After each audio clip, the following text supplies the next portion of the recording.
मित्रहो नमस्कार. आजच्या व्हिडिओमध्ये बँकिंग अँड फायनान्स जी के याच्या अंतर्गत 5वा व्हिडिओ मी तुमच्यासमोर सादर करीत आहे. या व्हिडिओमध्ये बँकिंगचं नेटवर्क इंडियामध्ये कसं आहे, कोणची बँक्स नेमकी कोणत्या टाईपची बँक असते, आपल्याला त्याचं कसं ओळखता आलं पाहिजे की रिझर्व्ह बँक ही सर्वात महत्त्वाची सेंट्रल बँक ऑफ इंडिया म्हणून म्हटल्या जाते आणि त्याच्या अंडर कोणत्या कोणत्या बँक्स येतात, त्याचे टाईप्स काय असतात, याचं स्ट्रक्चर सगळं माहीत असायला पाहिजे. म्हणजे हा नुसतं बँकिंग अँड फायनान्स जी काही नुसतं बँकिंगच्या परीक्षेसाठी महत्त्वाचा नाही आहे, तर इतरही सर्व परीक्षा जसं ग्रुप बी सी MPSCच्या किंवा केंद्रातल्या कुठल्या परीक्षा असतील, तर हा कॉमर्सचा एक महत्त्वाचा पार्ट आहे की पूर्ण फायनान्स सेक्टरमधला बँकिंग सेक्टर नेमका इंडियामध्ये स्ट्रक्चर्ड कसा झालेला आहे. त्याच्या बाबतीत खूप कन्फ्युजन्स विद्यार्थ्यांचे असतात की एखादी बँकेचं नाव जर आपण ऐकलं की ती बँक नेमकी कोणत्या टाईपची बँक आहे आणि आपण कस्टमर म्हणून तिथं किती सेफ आहोत, तर ही इत्थंभूत माहिती आपल्याला त्या ठिकाणी असायला पाहिजे. तर या व्हिडिओला आज आपण इथं सुरुवात करूया. पहिल्या स्लाईडवर मी पूर्ण बँकिंगचं नेटवर्क इथं दिलेलं आहे. याला थोडं शांततेने बघा. रिझर्व्ह बँक ऑफ इंडिया ही मनी मार्केटला कंट्रोल करणारी सगळ्यात मोठी बॉडी इंडियामध्ये आहे. त्याला कंट्रोलर म्हटलं जातं. मनी मार्केटमध्ये बँकिंग सेक्टर आलं आणि पूर्ण मनी मार्केट आलेलं आहे. मनी मार्केट आणि कॅपिटल मार्केट असे हे मार्केटचे दोन प्रकार असतात. 1 वर्षापेक्षा कमी कालावधीसाठी जी गुंतवणूक असते त्याला मनी मार्केट म्हटलं जाते. मराठी त्याला नाणे बाजार म्हटलं जातं. तर हे जे कंट्रोल करणारं रिझर्व्ह बँक आहे त्याच्या अंडर पूर्ण बँकिंग सेक्टर इंडियामध्ये आहे. हे 4 पार्टमध्ये मेजॉरिटीमध्ये डिवाईड झालेलं आहे. हे 4 पार्ट कुठले कुठले आहे, तर याच्यामध्ये सगळ्यात पहिला कमर्शियल बँक्स म्हणून हा एक सगळ्यात महत्त्वाचा सेक्टर आहे. कमर्शियल बँक्समध्ये 2 टाईपचे पुन्हा बँक्स येतात, ज्याच्यामध्ये प्रायव्हेट सेक्टर कमर्शियल बँक्स आणि public sector commercial banks. Private सेक्टरमध्ये सुद्धा 2 विभाग झालेले आहे, इंडियन प्रायव्हेट सेक्टर बँक्स आणि फॉरेनच्या प्रायव्हेट सेक्टर बँक्स. या इंडियन प्रायव्हेट सेक्टर बँक्स ज्या आहेत याचं पुन्हा विभाजन पुन्हा 2 पार्टमध्ये झालेलं आहे. पुढच्या स्लाईडवर मी ते डिटेलमध्ये तुम्हाला सांगेल. तर कमर्शियल बँक्समध्ये सगळ्यात पहिला सेक्टर जो आहे तो प्रायव्हेट सेक्टर, ज्याच्यामध्ये इंडियन आणि फॉरेन बँक्स आहेत. आणि त्यातला दुसरा जो सेक्टर आहे हा आहे पब्लिक सेक्टर बँक्स. ह्या पण कमर्शियल बँक्स आहे. कमर्शियल बँक्स कोणाला म्हणतात, जे व्यापारी तत्त्वावर चालतात त्यांना कमर्शियल बँक्स म्हटलं जाते. त्यातल्या पब्लिक सेक्टर बँक्स ज्या आहेत ह्या 3 प्रकारच्या आहेत आणि याच्या गव्हर्नमेंट बँक्स म्हणून आपण याच्या परीक्षा विद्यार्थी देत असतात. तर हा जो पब्लिक सेक्टर बँक्स आहे याचे 3 विभाग साधारण आहे. एक SBI आणि त्याच्या ज्या संलग्नित बँक होत्या त्या 2017मध्ये SBIमध्ये मर्ज झाल्या. जसं state bank of Hyderabad, state bank of Bikaner हा एक असोसिएट बँकांचा ग्रुप होता. तर त्या बँका 2017मध्ये SBIमध्ये मर्ज झाले. एक भारतीय महिला बँक मध्यंतरी फॉर्म झाली होती 2012मध्ये. ती पण गव्हर्नमेंट बँक होती. तीसुद्धा 2017मध्ये SBIमध्ये मर्ज केली. त्याच्यामुळे SBI ही एक जायंट बँक इंडियामधली म्हणून एक कॅटेगरी सेपरेट समजल्या जाते. पब्लिक सेक्टरमधला दुसरा जो सेक्टर आहे तो नॅशनलाइज बँकेचा आहे. आता या नॅशनलाइज बँक म्हणजे कोणत्या, तर 1969 साली आणि 1980 साली सरकारने त्यावेळेस ज्या प्रायव्हेट बँक होत्या त्यातल्या 14 बँका 1969मध्ये राष्ट्रीयकृत केल्या. म्हणजे प्रायव्हेट होत्या त्यांना गव्हर्नमेंटनी ताब्यात घेतलं आणि त्याचं नॅशनलायझेशन झालं. 1980मध्ये 6 बँक नॅशनलाइज झाल्या. अशा 20 एकूण बँका नॅशनलाइज झाल्या होत्या. परंतु 1991मध्ये जी नरसिम्हम कमिटी बसली होती त्यांच्या सजेशननुसार त्यांनी इंडियामध्ये एक स्ट्रॉंग बँक इंटरनॅशनल लेवलची बँक असावी, नंतर 5 ते 6 नॅशनल लेवलच्या बँक्स असाव्या आणि लोकल लेवलच्या काही बँक्स असाव्या, असं स्ट्रक्चर असायला पाहिजे असं रिकमेंडेशन केलं होतं. तर त्यानुसार या 20 नॅशनलाइज बँका ज्या भारतामध्ये होत्या तर त्यांची संख्या कमी करून एकमेकांमध्ये मर्ज करून संख्या कमी करावी असा तो प्रयत्न सुरू केला. तर 1993मध्ये न्यू बँक ऑफ इंडिया म्हणून एक बँक नॅशनलाइज बँक होती, तिला पंजाब नॅशनल बँकेमध्ये मर्ज केलं गेलं. तर ती संख्या 19वर आली. नंतर IDBI बँक मध्यंतरी प्रायव्हेट झाली, पुन्हा ती पब्लिक सेक्टर बँकमध्ये आली, ती संख्या मधात पुन्हा 20वर गेली.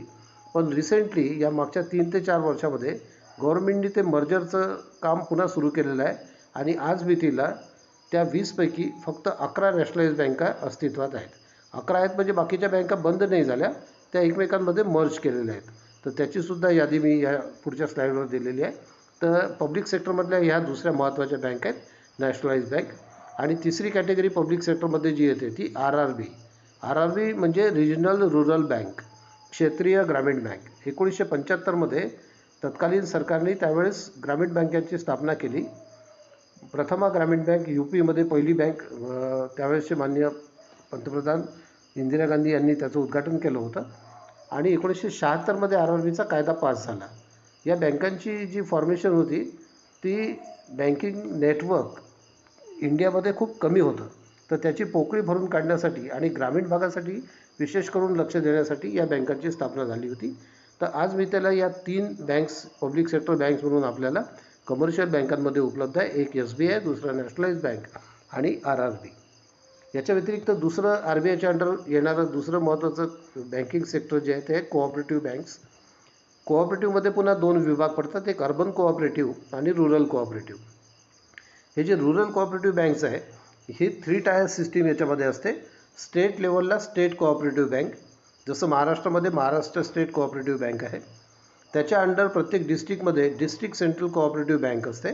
प्रत्येक डिस्ट्रिक्टचं वेगवेगळं नाव त्या ठिकाणी तुम्हाला सापडते. जसं अकोल्यामध्ये Akola district central cooperative bank, Jalgaon district central cooperative bank, या पद्धतीने डिस्ट्रिक्ट लेवलला या DCCB असतात.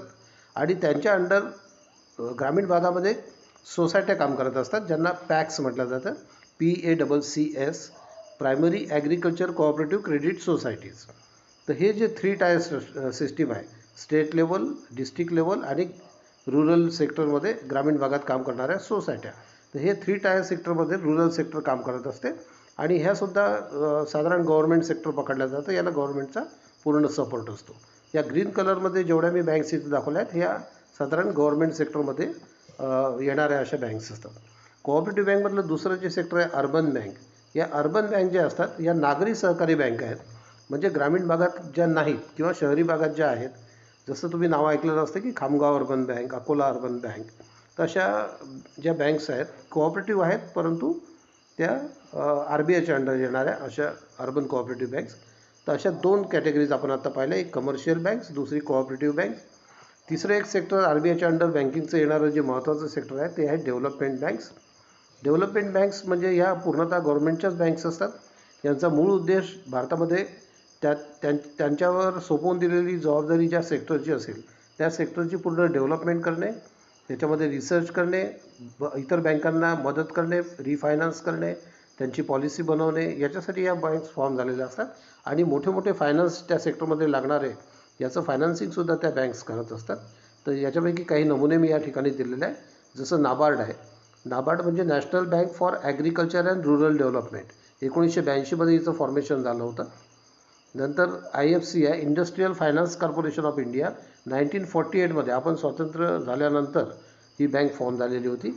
नंतर NHB, नॅशनल हाऊसिंग बँक. 1988मध्ये तत्कालीन पंतप्रधान राजीव गांधी असताना त्यांनी हे फॉर्मेशन केलेलं होतं, नॅशनल हाऊसिंग बँक.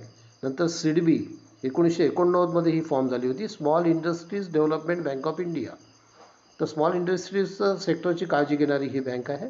एक एक्झिम बँक आहे, एक्सपोर्ट इम्पोर्ट बँक, म्हणजे एक्सपोर्ट इम्पोर्टला मदत करण्यासाठी या बँकेचं फॉर्मेशन झालेलं आहे. रिसेंटली या मागच्या 2 वर्षामध्ये एक बॅड बँक फॉर्म झालेली आहे. बॅड बँक म्हणजे ॲक्च्युली बँक कुठली बॅड नसते, पण बँकांचे बॅड लोन्स म्हणजे जे थोडे डुबीत झालेले कर्ज आहे किंवा NPA झालेले कर्ज आहे आणि बँकांच्या वसुलीच्या पलीकडे गेलेले कर्ज आहेत, असे कर्ज विकत घेऊन त्यांची वसुली करणारी ही एक बँक आहे. ती एक रिसेंटली फॉर्म झालेली बँक आहे. तर ह्या जेवढ्या डेव्हलपमेंट बँक्स आहे याच्यामध्ये सुद्धा रिक्रुटमेंट निघत असतात आणि त्याच्यामध्ये सुद्धा गव्हर्नमेंट बँक म्हणून स्टुडंट फॉर्म भरत असतात. तर हे 3 सेक्टर RBIच्या अंडर आले, कमर्शियल बँक, कोऑपरेटिव्ह बँक, तिसरं डेव्हलपमेंट बँक्स आणि चौथं एक सेक्टर याच्या अंडर येतं NBFC, म्हणजे नॉन बँकिंग फायनान्स कंपनीज किंवा कॉर्पोरेशन्स. ते नॉन बँकिंग फायनान्स कंपनीज म्हणजे काय, त्या नॉन बँकिंग आहेत, म्हणजे मूळ बँकिंगचे जे फंक्शन्स असतात, जिथं सेव्हिंग अकाउंट, करंट अकाउंट उघडायचे असे कामं तिथं होत नाही. ते फिक्स्ड डिपॉझिट घेऊ शकतात, परंतु त्यांचं मेजर फंक्शन जे राहतं ते फायनान्सचं असतं. तुम्ही जे नावं ऐकलेलं असतात की Tata finance, Mahindra finance, Muthoot finance, Manappuram gold, या टाईपच्या जेवढ्या कंपन्या दिसतील या सगळ्या NBFC या कॅटेगरीमध्ये मोडणाऱ्या आहेत.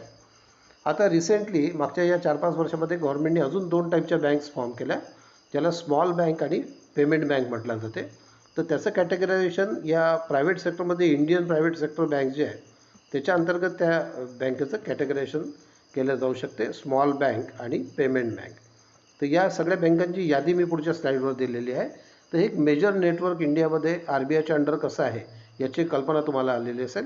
बऱ्याच लोकांच्या डोक्यामध्ये एक प्रश्न येतो की कोऑपरेटिव्ह सोसायटीज ज्या असतात, नागरी संस्था, तर ह्या कुठे येतात, तर ह्या RBIच्या अंडर येत नाही, त्यांना DDRच्या अंतर्गत डिस्ट्रिक्ट डेप्युटी रजिस्ट्रारच्या अंडर त्यांना रजिस्टर केलेलं असते आणि एक सोसायटी म्हणून ते वर्क करत असतात. जरी काम त्यांचं बँकेसारखं असलं परंतु सोसायटी ती असते आणि त्यांची एक स्वतंत्र बॉडी असते. RBIचं कंट्रोल त्याच्यावर फारसं नाही आहे, त्याच्यामुळे ते बँक या कॅटेगरीत मोडत नाही.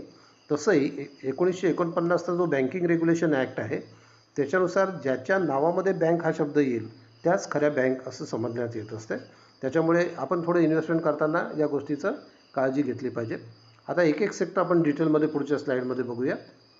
सगळ्यात पहिले public sector banks. Public sector बँक्समध्ये जसं मी म्हटलं की स्टेट बँक ऑफ इंडिया ही एक स्वतंत्र बँक वेगळी आहे, ही जायंट बँक आहे.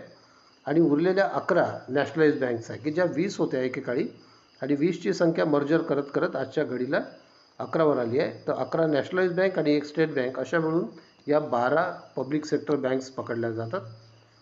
याच्या व्यतिरिक्त सध्याच्या घडीला 43 ग्रामीण बँका भारतामध्ये काम करतात आहे, रिजनल रुरल बँक्स ज्याला आपण RRB म्हणतो. त्याच्यापैकी महाराष्ट्रामध्ये विदर्भ कोकण बँक आणि महाराष्ट्र ग्रामीण बँक अशा 2 बँका महाराष्ट्रामध्ये आहेत. तर एकेकाळी ह्या पण 196 यांची संख्या होती, कुठे 2 जिल्हे कुठे 3 जिल्हे असे त्यांचं कार्यक्षेत्र होतं आणि पुढे मर्जर करत करत यांची संख्या आता घटत चाललेली आहे.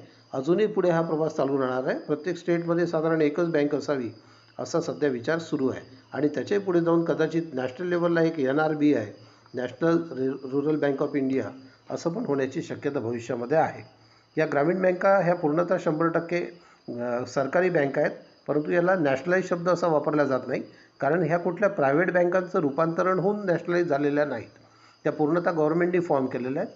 त्याच्यामुळे याच्या बाबतीत नॅशनलाइज हा शब्द वापरला जात नाही. परंतु ह्या 100% गव्हर्नमेंट अशा आहे की याच्यामध्ये 50% जो भांडवल सहभाग आहे तो केंद्र सरकारचा असतो, 35% एका स्पॉन्सर बँकेचा असतो ज्याच्यामध्ये नॅशनलाइज बँक असते आणि 15% स्टेट गव्हर्नमेंट. अशा पद्धतीने याचं 100% भांडवल कंट्रीब्यूट झालेलं असते. त्याच्यामुळे पूर्णतः 100% सरकारी असणाऱ्या या बँका आहेत. पुढची स्लाईड बघूया. आता ह्या ज्या डेव्हलपमेंट बँक्स आहे ज्याच्यामध्ये RBI स्वतः एक डेव्हलपमेंट बँक आहे, इकॉनॉमिक डेव्हलपमेंटचं काम त्यांचं असतं आणि फायनान्ससुद्धा मेजर ते करतात. नाबार्ड ही ॲग्रिकल्चर अँड रुरल डेव्हलपमेंटसाठी डेव्हलप झालेली आहे. IFCY इंडस्ट्रीयल फायनान्ससाठी आहे, NHB हाऊसिंगसाठी, एक्झिम एक्सपोर्ट इम्पोर्टसाठी, CDB जी आहे ती स्मॉल इंडस्ट्रीज डेव्हलपमेंटसाठी, IRBI ही actually industrial reconstruction bank of India आहे, म्हणजे जे इंडस्ट्रीमध्ये सिक युनिट असतात त्यांना रिकन्स्ट्रक्ट करून पुन्हा दुरुस्त करण्याचं कार्य यांचं असतं. आणि रिसेंटली ॲड झालेली बॅड बँक हे बँकांचे बॅड झालेले लोन्स जे असतात म्हणजे NPA झालेले आणि बँकांच्या वसुलीच्या कक्षेच्या बाहेर गेलेले जे लोन्स असतात त्यांना परचेस करून त्यांना पुन्हा वसूल करून बँकांना त्यातला काही सहभाग आणि स्वतः ते काही कमिशन घेऊन ही बँक वर्क करणार आहे. तर ह्या डेव्हलपमेंट बँक्स आहे, या पूर्णतः गव्हर्नमेंट बँक्स असतात. आता पुढच्या स्लाईडवर आपण बघूया की प्रायव्हेट सेक्टर बँक्स ज्या इंडियामध्ये आहे, आज घडीला 21 प्रायव्हेट सेक्टर बँक इंडियामध्ये काम करतात आहे. याच्यापैकी साधारण 12-13 बँक्स ह्या 1969 आणि 1980मध्ये जेव्हा राष्ट्रीयकरण झालं तेव्हा त्या क्रायटेरियामध्ये ज्या बसल्या नाही, म्हणजे 1969मध्ये 50 कोटीचा क्रायटेरिया होता बँकेला नॅशनलाइज करण्यासाठी. तर ज्यांचं व्यवहार 50 कोटी नव्हता त्या बँका काही त्या नॅशनलायझेशनच्या प्रोसेसमधून बाकी राहिल्या अशा. आणि 1980मध्ये 200 कोटीचा क्रायटेरिया होता, तो क्रायटेरिया जे पूर्ण करू शकले नाही असे 12 ते 13 बँक्स आजही प्रायव्हेट सेक्टर बँकमध्ये म्हणून इंडियामध्ये काम करत आहेत आणि यांची हिस्ट्री पण खूप चांगली आहे. 100 वर्षाचा यांचा इतिहास आहे आणि यांची रिक्रुटमेंटसुद्धा परीक्षा घेऊन बऱ्यापैकी चांगल्या पद्धतीने होत असते आणि ॲज गुड ॲज नॅशनलाइज बँकेसुद्धा सारखे ते पूर्ण वर्किंग करतात आणि पगार वगैरे सगळे त्या पद्धतीने असतात. आणि 1991 नंतर आपण जेव्हा LPG स्वीकारलं, लिबरलायझेशन, प्रायव्हेटायझेशन आणि ग्लोबलायझेशन, त्याच्यानंतर काही प्रायव्हेट बँकांना लायसन्स मिळाले. त्याच्यापैकी 8 ते 9 बँका या यादीमध्ये आलेल्या आहेत, ज्याच्यामध्ये आपण पॉप्युलर नाव जे आपल्याला माहिती आहे ते ॲक्सिस बँक आहे. हिचं नाव पहिले UTI बँक होतं, युनिट ट्रस्ट ऑफ इंडियाची बँक होती ती. नंतर त्याचं नॉमेनक्लेचर चेंज झालं, ॲक्सिस बँक म्हणून ती ओळखीची झाली. त्याच्यानंतर HDFC बँक, ICICI बँक या सगळ्या नवीन लायसन्स मिळाल्यानंतरच्या फॉर्म झालेल्या बँका आहेत. तर ही 21ची यादी प्रायव्हेट सेक्टर बँकांची आहे. पुढच्या स्लाईडवर आपण जाऊया. या ठिकाणी नवीन जे स्ट्रक्चर फॉर्म झालं स्मॉल फायनान्स बँक किंवा पेमेंट बँक, तर ह्या रिसेंटली इंडियामध्ये काम करणाऱ्या बँक्स आहे, ज्याच्यामध्ये पेमेंट बँकेमध्ये इंडिया पोस्ट पेमेंट बँक ही एक महत्त्वाची बँक आहे. याची पण रिक्रुटमेंट बऱ्याच वेळा निघत असते आणि पोस्टाचं हे सबसिडियरी असल्यामुळे याला फ्युचरमध्ये चांगला स्कोप आहे. तर ही जी एक लिस्ट दिलेली आहे की स्मॉल फायनान्स बँक आणि पेमेंट बँक, याच्या व्यतिरिक्त इंडियामध्ये फॉरेन बँकसुद्धा काम करत असतात. सध्याच्या घडीला 46 फॉरेन बँक्स इंडियामध्ये काम करतात आहे. ज्यांची कमीत कमी एक शाखा भारतात असेल त्याला फॉरेन बँक म्हणून कॅटेगराईज केलं जातं. आणि ज्यांच्या 13पेक्षा जास्त शाखा आहेत त्यांना भारतीय बँकांसारखे सर्व निर्बंध रिझर्व्ह बँकेचे त्यांना लागू असतात. तर ही एक फॉरेन बँकेची यादी आहे. तर मित्र हो, हे जे स्ट्रक्चर मी या ठिकाणी तुम्हाला डिस्क्राईब केलेलं आहे, हे पूर्ण बँकिंग स्ट्रक्चर इंडियामध्ये कसं आहे आणि कोणची बँक नेमकी कोणत्या कॅटेगरीमध्ये येते याचं तुम्हाला आकलन व्हावं यासाठी हा प्रयास केलेला आहे. तर मला आशा आहे की हा व्हिडिओ तुम्हाला नक्की आवडला असेल. हा व्हिडिओ जर तुम्हाला आवडला असेल तर याला नक्की लाईक करा, सबस्क्राईब करा आणि मॅक्सिमम ग्रुपमध्ये याला शेअर करा, जेणेकरून सर्व विद्यार्थ्यांना सर्व परीक्षांसाठी याची माहिती कामात पडू शकेल. आजच्या व्हिडिओमध्ये इथे थांबूया मित्र हो. Thank you very much.